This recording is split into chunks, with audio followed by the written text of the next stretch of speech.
Peace! Before we get into this episode's main topic, there are some things I'd love to clarify. When I stated in episode 1 regarding DBGT, quote, though Japan enjoyed it, unlike the West, the Latin American community, however, seemed to have taken a liking to this other verse timeline a bit too much to say the least, end quote. Here's what I meant. DBGT is known in the community as great ideas, terrible execution. The West, i.e. us I guess, are in collective distaste of how GT was handled. Japan, however, seemed to be nearly indifferent, such that some have equal distaste, whilst others enjoy it. Said others were enough to have GT elements be present in Heroes, Universe, Daima, and elsewhere. From my POV, I saw those elements solely and thought they must have enjoyed it. Hence what I said earlier in the previous episode. I was later corrected by my friends, of which I'll present statements from 2. Here's 1. Funny enough, Japan themselves also weren't massive fans of GT. It's similar to everywhere else, as in, they enjoyed the concepts, but didn't enjoy the execution. But while Japan didn't like GT either, they weren't really loud about it like how the West was, if that makes any sense. Japan is pretty whatever with loads of things. Another reason too is cause Japan is very respectful when it comes to source material. If it ain't by the creator, then it ain't canon. When it comes to Japan as well, most people agree that the indefinite canon is the original Dragon Ball manga. Makes sense to me, since everything after OG Dragon Ball was all over the place, so I see why loads of people go by that rule, as it was completely done by Toriyama himself. Especially after Daima. That's another reason too why Japan didn't really think too much about GT, cause since it wasn't made by Toriyama, they kinda shrugged it off. My other friend said this. GT isn't as it is in Japan as it is here. I guarantee you that native English speaking audiences have a disproportionate amount of a treat for GT than Latin American and Japanese audiences. Yes, it's the least profitable series, but a lot of it still sells. Just look at the reception of the Fighters DLCs, the confirmation of Sparking Zero, and the return of Super Saiyan 4, in Daima. GT is absurdly more rated by native English speakers. In Japan, it's normal. People just accept GT. I really don't want to say it's up for discussion, even though I said it. Yet the best way to know the audience's take on DBGT is to ask the audience. If you have any input, the comments are open. And the most important correction of all, saving best for last, lol. Because I forgot to mention that David Montiel Franco, Tablos, had his OC, also Tablos, drawn in 1998, then sent to Hobby Consolas in 1999, then someone else online creating a block with this majestic transformation as the block banner in the 2000s, more on that in its own episode. I had the timeline start from 2000 to 2006, when in fact it's 1998 to 2006. Yeah, that looks so stupid right now, not gonna lie. Now that I got all that out of me chest, I just want to say that for those who've come from the future or something, I don't know, if you check the date of upload and compare it to the previous episode, yeah, for this episode in particular, I've waited whole months for the sauces that I'll be using to cook this EP with. It really felt like an eternity, near radio silence of just waiting and waiting and waiting, demolishing the momentum, you could say. And this is off script, but I don't want to blame the research community. They already have their whole, situations going on, IRL and what have you, so I can't really exactly blame them, but I had to wait until they provide me all the necessary information just to not make any more errors like I did in the first episode. So it is what it is, waiting for stuff to come in and evidences and stuff being also unearthed, new stuff, because again, there was a lot of stuff that haven't been unearthed yet, so we gotta know, right? So there you have it. And thankfully, we're here now. And yeah, let's begin.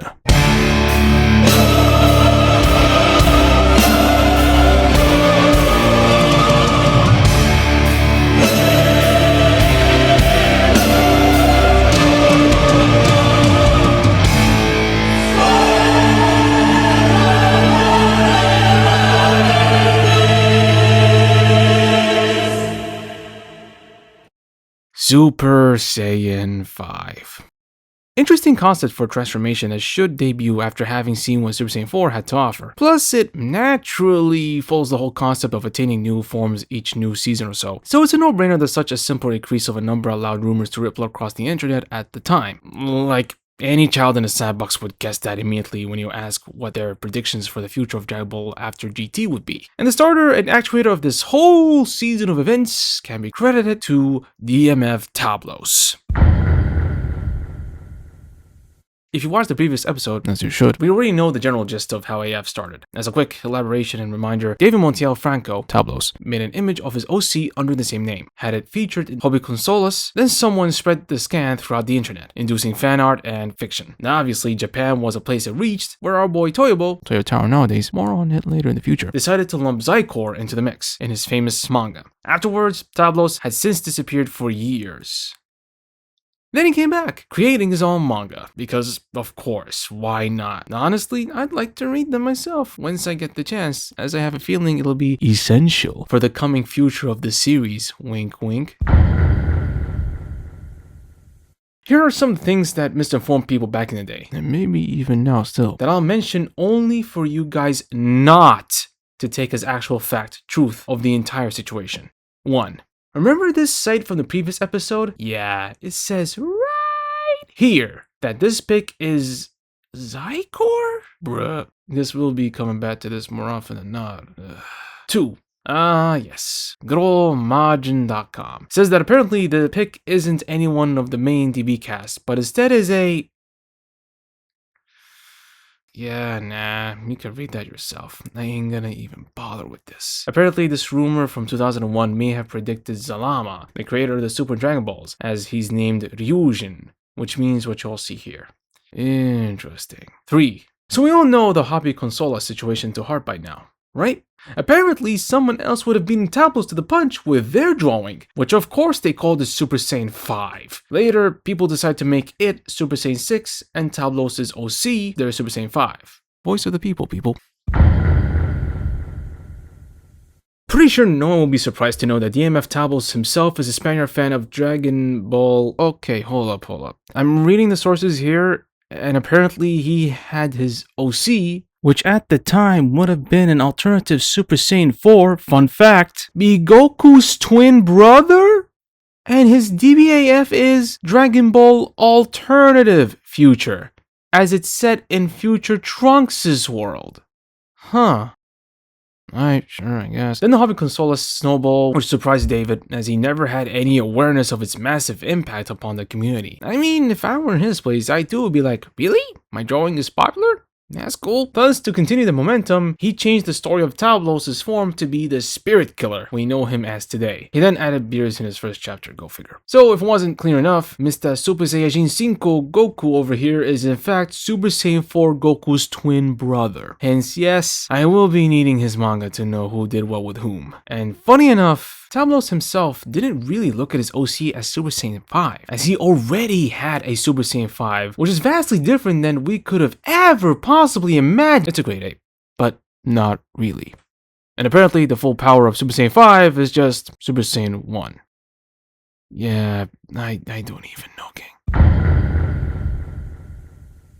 Before we get to talk about this section, I need to make something clear, just in case Senor Tablos watches this vid. If you're watching this, Senor Tablos, then hi. I'm just some random who's doing vids on AF. I'm just reading what's sent to me by researchers, and I have no personal beef or chicken with you, as I don't know you personally nor online all too well. Alright? I'll do my part in being respectful and hope the rest of you lot watching do not go harassing the mans online, regardless of anything that you'll hear from my sources. Comprende?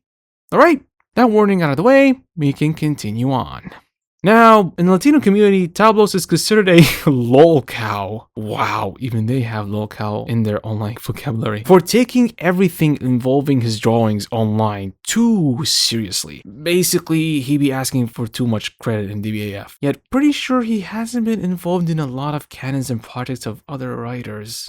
Even if he was the one with the DBAF name and the transformation, he should know he doesn't have the power over other people's works and changes. It was apparently so bad he tussled with our legendario boy Birinzras Vegeta himself, where PGV accused him of not being the one who drew Tablos, which apparently is enough to be its own episode. So y'all know what that means. means? My advice, if people take your work and change it however they please, you really can't do much about it. You can't like crash in their homes and demand they cease and desist. Besides, if they change your work still remains the same. Not like they came into your house and did some hijacking of your fiction, man. It'd be best to foster better understanding amongst each other rather than fight over fiction. I get people put time, effort, sweat, and tears over their own works despite the easy edits people do nowadays. It is what it is, guys. Ain't worth the fighting. Credit where credit is due, of course, but not this, man. Not like this. Yes, we had to eventually make it here. Even the English community knows of this meme, yet pretty sure not to the fullest extent and context. See, it starts from when Tablos looked at DBS and said, "Hey yo, this anime trash, lacking the essence of the original DB." I mean, everyone and their moderators criticized DBS in numerous aspects, yet he was more focused on the violencia elements of the show. More precisely, the blood, slight gore, and serious tones, which he deems are the true essence of Dragon Ball. His frequency in pointing such out was what led to the generation of this meme. Of course, in Spanish, as he is, like we said, a Spaniard. What eventually became scrutiny, rage bait, and mockery was when he claimed and proclaimed his manga to be superior in comparison to the Sissy Kitty Saturnized children's show, having people call him General Tablos, which he found distasteful. And to keep the fires of ridicule further ablaze was when he believed it be wise to attempt publishing his works in Manga Plus, in their independent manga artist section. Manga Plus looked at it and said, "Nah, take it down." I mean, look, I'm sorry, right?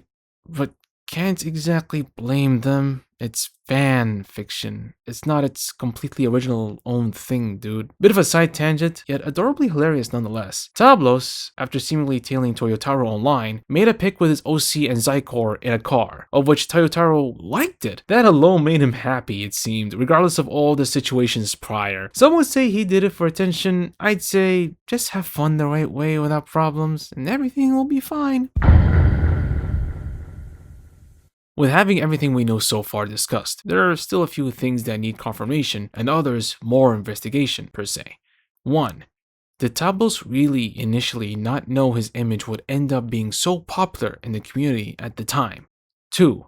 Is Tablos Spirit Killer, in his eyes, really not considered Super Saiyan 5? 3. What was the inspiration behind the transformations design? It looks different than what we're used to after all. 4. Has he read any fanfictions of DBAF at the time and now? 5. His thoughts on the other transformations and those that the community continued with, like Super Saiyan 6, 7, etc. etc. 6. The symbols on the skirt of Tablos and what they mean. 7. Before changing the story of his OC, what would it have been if it remained the same? Of course, only Tablos can answer these questions. And I'm open for answers. I'm open to have an interview with the guy or review and discuss any interview he had made, if any. Online will possibly be its own video though, as it'll depend on the content and amount of info it'll have. If too big, its own vid. If reasonably sized, maybe part of an upcoming episode. I personally have my own questions, which won't spoil. Yet I believe you all do. Hence, if you have questions you want answered by Tablos himself, send them in the comments. I'll compile them and see if I can contact him, hoping everything goes smoothly. Alright, this segment here is basically me looking into fan art and other renditions of the transformation, which is, I looked through multiple different searches. These are Super Saiyan 5, like literally spelled out, Super Saiyan 5, Super Saiyajin 5, SSJ 5, and Tablos. So I used those 4 to look through these in DeviantArt, and I managed to find a lot of artworks that I would like to give my thoughts on and reactions onto. And yeah. Let's begin with this first one here by Unkushin. I think that's how I say his name. I'm not sure. And honestly, I've seen this rendition somewhere. I've seen it in some like animations and stuff, but sadly, some of the animators, some of them have had stuff removed. Some I can't find. So I'm just gonna leave it like this. It'll be easier this way. And it's a very, very cool, interesting like take on the form, because you'll see as we move on to the other ones. It seems that until we get to Tablos' latest, one of the later like artworks that he's done, it seems that people have had different takes on the colors of not just the skin, but the fur as well. So if we move on to the next one here, here is a line art, which is very reminiscent of by Chrono FZ, very reminiscent of the beat and what I call the BT3 style of artwork, even though this is not exactly the style I'm thinking of, but it's very reminiscent. You guys can see it. Let me just go here, and it's way more clear now. It's basically there to fill in the color, I guess. I think is the reason why they made this line art, which is actually pretty cool. I respect that.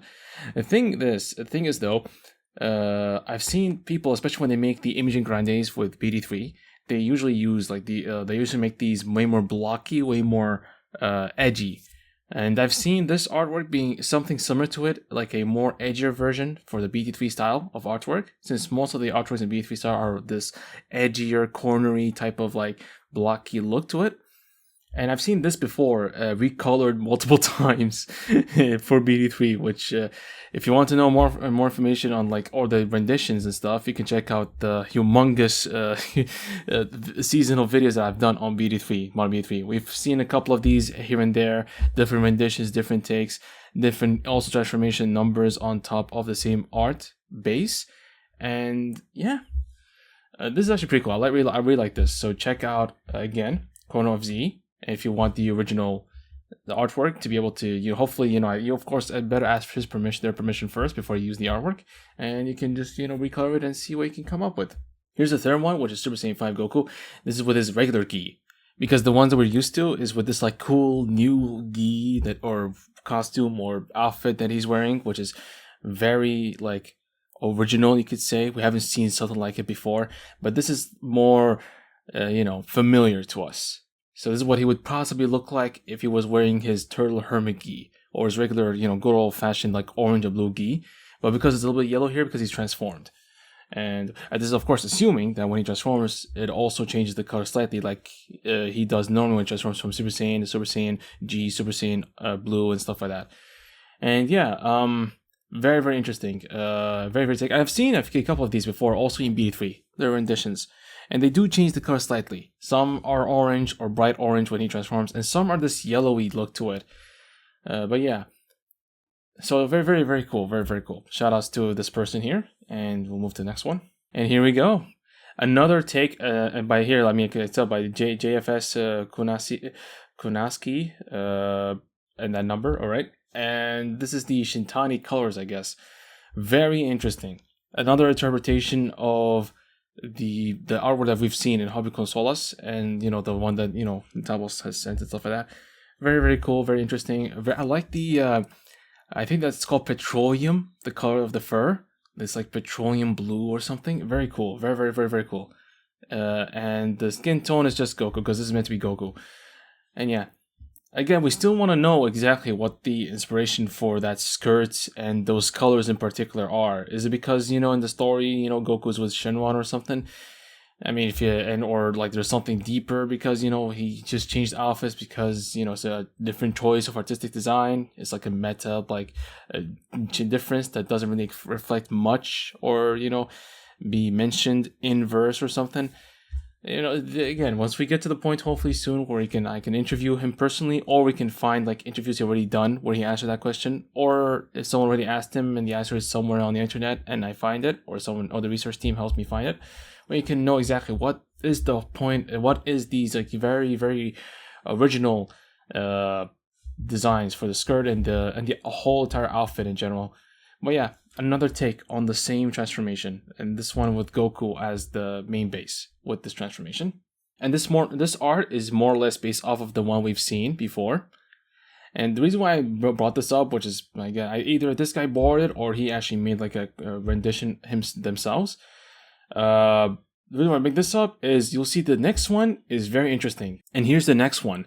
You can see immediately the difference in fur and skin tone. A few BD3 ISOs I've checked last year used more or less this rendition of Tablos with that skin tone and that hair and fur color as the model. And there are some that I've noticed that used the darker fur but that same red skin color, which again is very interesting takes, because in a way, because not every person of course has the same this set of eyes, and they don't exactly, not every person is able to see eyes the same way. And there are people who are colorblind, I'm not saying that the people are colorblind to those who are making these. All I'm saying is these are interpretations that could be valid, Because if we go to the next one, this is the latest or like the 20th anniversary version of the artwork. This is also made by Tablos himself. This is literally at Tablos we're looking at right now. I'm pretty sure this is his account. This is a later, like a more recent rendition of the transfer of Tablos. So you can see there's a lot of validity in some aspects. If you shine the light in somewhere, you can get like the darker fur and the a bit more brighter skin. Even though this one is more closer to the second rendition that we saw, not the first. But the first one is also a bit valid because some people saw it a little more darker. The fur being darker and the skin being, because they thought it was Goku, they gave him the same skin tone as Goku. So it's a very interesting, again, very interesting artistic takes on the same, transformation and or the same person. Very interesting. And this artwork, by the way, is very cool. It looks very, very cool, and it's fantastic that he actually thought about updating the original piece to make it more more recent, more recent. And it's a very cool, when you compare it to Toyotaro, Toyobles, and Toriyama's, and the other animators like the other animes and Shintani. When you compare it to this, for example, you can tell that there is some. It's Dragon Ball, but there's distinctness in it that I really respect and I really like. So really shout outs to Tablos himself, because this is actually, I can rate, when I see his art style, I know it's exactly him. And I'm about to show you right now another piece of artwork that you probably see throughout the video. And there it is. And this one, as far as I know, is the one he's currently using as of the time of recording this and editing the video, is the one that he's using for his X or Twitter account. More or less the face, really. And this is, according to him, Kakarot's Spirit Killer mastered. So probably in the story he has the Spirit Killer form and he mastered it. And I've yet to read his manga. I've yet to access it first, find a way to access his manga, and then be able to read it. I'm serious. I'm serious when I say this. If Senior Tablos is hearing this, I'm seriously. I really want to read your manga. I want to be able to see your story, your side of things, and be able to see the ESENCIA that people are talking about. If you don't like the word, I won't use it. But I'm just saying, I would like to read yours, and I'd like to read the others as well, just to be fair, also. And again, I want to see what could have been. If Super sucks so hard, what we could have had better. And so far, just by art alone, it is actually very good. The art style and the distinct the distinctness of his artwork is just really, really, really great. And here is his entire I'm pretty sure this is him because it has to be him. Because I remember, I think in one of his accounts online, he linked to this DeviantArt. So if you want to check out his artwork, here's the old one. See what I'm talking about? It's darker in certain aspects. So it's again it depends on which one you go. You can go either way in a way. So shout outs again to Tablos and to the other artists that I've shown their works. Hopefully, if I don't forget, their links to the artworks will be in the description if you want to access them faster. And yeah, honestly, amazing art, amazing art. His style is also pretty good. In terms of artistic skills and stuff, regardless of any prior problems, that people have with the person. Yeah, again, I have no problems with him. I don't know him personally. I don't know him too well online, especially since he speaks a lot of Spanish. I don't understand Spanish yet. So, but either way, just by art alone, very, very cool art. Very, very amazing, amazing style. And I mean this. I'm not really praising. I just mean this. This is a very interesting style. I can only imagine if people were to redo the manga with this style, it would look amazing. Look at Bardock here. He looks actually pretty rad. Look at him. Yeah. Shout outs to Tablos' art, and if you want to get updated, check out his DeviantArt and check out his other socials, his Twitter or X account. I want to say Twitter because it's better. But yeah, check out his Twitter X account. And yeah, and if you can, please also, if you can find the manga, please give it a read. As far as I've been reading, it's also pretty interesting. A very, very interesting take on the alternative future of Dragon Ball. Very, very interesting take. And yeah, and there you have it. All right, and now we're in this weird segment. You were thinking, well, what's going on here? Well, I'm about to show you some action figures. Yes, I have 2 of them. The third one has not been released as far as I know, and is still in announcement phase. I kind of forgot what it was, but here's I'll put the picture of it after I show the first 2, because I need to feel the first 2 though. This one was the first one that happened. When I saw this and I heard about this, I was like, finally, someone thought about turning this design into an action figure. And in my opinion, it is one of the best pieces of history anyone can own. And actually speak about to their children, especially if they're Latino, because how big AF is in the Latino community anyway. And in the bigger, grander communities at large. The first one is by Kong Studios. This is their rendition of Super Saiyan 5 Goku, or just Super Saiyan 5, or just, Tablos Spirit Killer. I want to say this is more Goku, and the next one I'm going to show, which I think you guys might know what the next one is. Let the next one be Tablos, or I'm thinking vice versa, because it really depends. But because the accessories the other one comes with, I want to lean the other one to be Tablos, but I'll explain why not too hard. But anyway, this is very, very cool. The fact that I have this in my hand alone is just amazing. I know that it might rub Tablos the wrong way, and if you're watching this, Senor Tablos, if you're watching this, don't be mad. This is actually, I know people, I mean, I don't know personally, but I definitely know people who have passed away waiting for this moment to happen, waiting for like an action figure of this thing be realized. And it's actually pretty cool. Like, it's a very, very cool action figure. It's very expensive. Like, I was among the first people who pre-ordered this. Very expensive and very hard to get, like, second hand. It's very pricey, but overall the quality is pretty great. I haven't had a SH Figure Arts figure at all from any like scene, so this is technically my first one, even though it's not really, doesn't count. But yeah, the hair is very sharp. I did the whole like hair blower, like hot water thing, and after trial and error, I managed to get it in. The head, of course, is because the hair is very solid. I mean, it does move. There's like a ball joint in there. It does move. The hair, like this part here, can move. You can see the ball joint there. But yeah, the head itself, the head is very wobbly because it's the weight. And the next one, which I'll put right next to, which I kind of broke the peg off, which I can fix with cement or super glue. It's easy because I'm into Gunpla, which that's a whole different thing, and for another time. The Black Hole Toys rendition of it. And honestly, like, side to side, they are like, the Kong Studios one is a bit taller. The reason why I want to say this would be Tablo is because the accessories have like his face with like red eyes. This one does not, as far as I remember from the accessories that I have. And this one though is actually pretty good. Like, quality wise, it's cheaper, of course, but of course it's because it's cheaper. Also, quality is a bit cheaper. Like I said, I broke this hair piece right here, as you can tell. This hair piece right here I broke because this piece not only did not want to go in, but this ball joint. And we're back. Sorry about that. Sorry about that, folks. My iPad basically I'm using it as a stand. I don't have like a whiteboard, like a blackboard or anything, so it is what it is. It's what I can work with anyway. The peg is very thin. The peg is very, very thin. It is what it is. And it broke. I can fix it again, like I said, super glue or cement, or maybe even drilling it. I'll think about it. I'll see which one is feasible.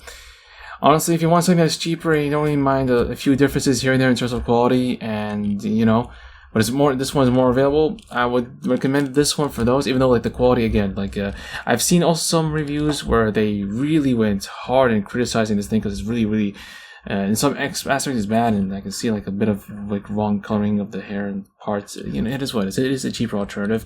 It's more widely available. And if you really want this design, up to you if you want it. I mean, some of these parts you can paint. If you're a good painter, you can paint some of these parts and correct like some issues here and there, and the weird scuffs and stuff like that.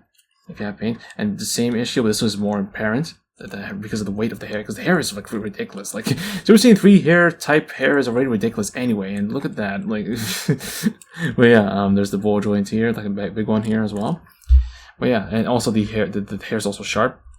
But yeah, this was more thicker than this. But yeah, like, and more like curved than this. This is like, it has like an angle.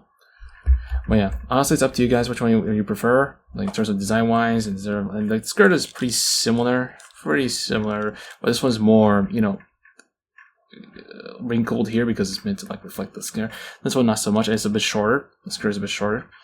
But yeah, I suggest looking at a proper review from an actual proper seasoned, action figure reviewer than just me. I'm just doing this just to document it into this video.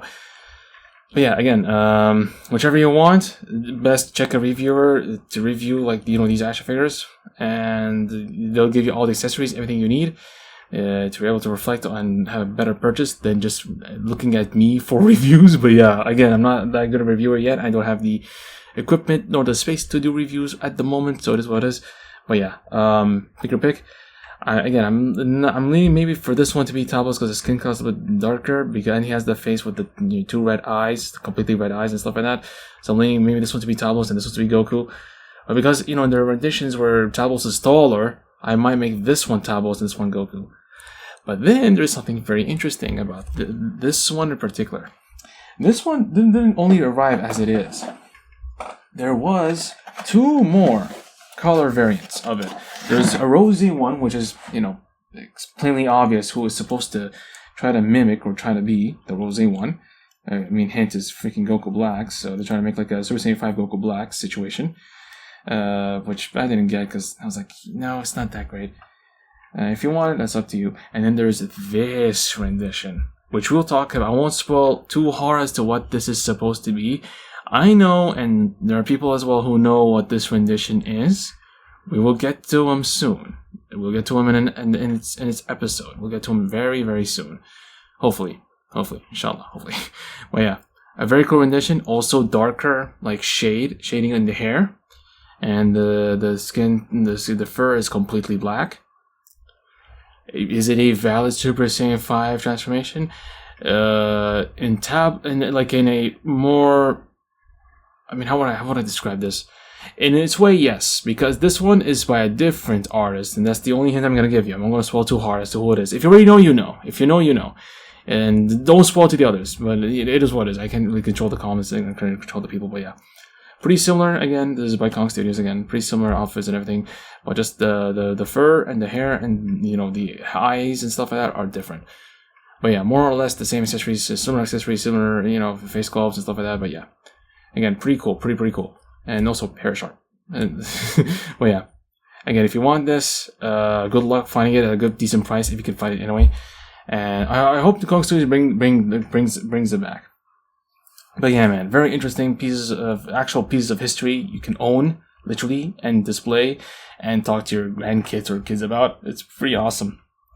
And yeah, and I'm just gonna put this right here, which is the announcement by the company. I forgot the name. And by the time I'm recording this, they have yet to release it. I haven't seen, anyone releasing or reviewing them, so that means they haven't been released still. They're still in the planning and modeling phase, but it's fine. It's fine. I'm a patient guy. I'll wait. But yeah, I might get it also. If it's, I might get it anyway because it's, again, pieces of history. Even if I already have the same quote unquote transformation character again, you guys don't understand like the value. Like I said, there are people who have died waiting for these moments to happen where they can own the character physically. You know what I'm saying?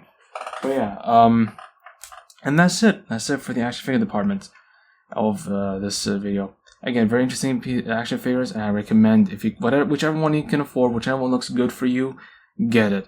A piece of history. And that's it. One episode, am I right? I personally learned more than I thought possible. Really thought the vid would be relatively small in light of what we'll be discussing next episode. Speaking of which, next time in the DBAF series, we'll tackle Zycor, Zaiku, and Toyobo Toyotaro, examining the old and uncovering the new. Yes, new. I did not stutter. I'm extremely excited as there are things the researchers have mined out that's worth everyone's attention. So, hope you're as pumped as yours truly. We are inching closer and closer to the truth of AF that everyone deserves knowledge of. And that's a wrap. Thanks for your invaluable viewership, and shout out to the DBAF researchers. After God, without them, none of these vids would have been possible. Plus, as mentioned in episode 0, should anything new arises post me uploading this vid, or corrections need be mentioned or made, I'll do so either in the next episode, as I've done before starting this one, or in its own video if there are way too many updates to cover. And don't forget to check out the sources, and if possible, help in their archival in any way deemed fitting. And as always, take care, stay safe, and peace.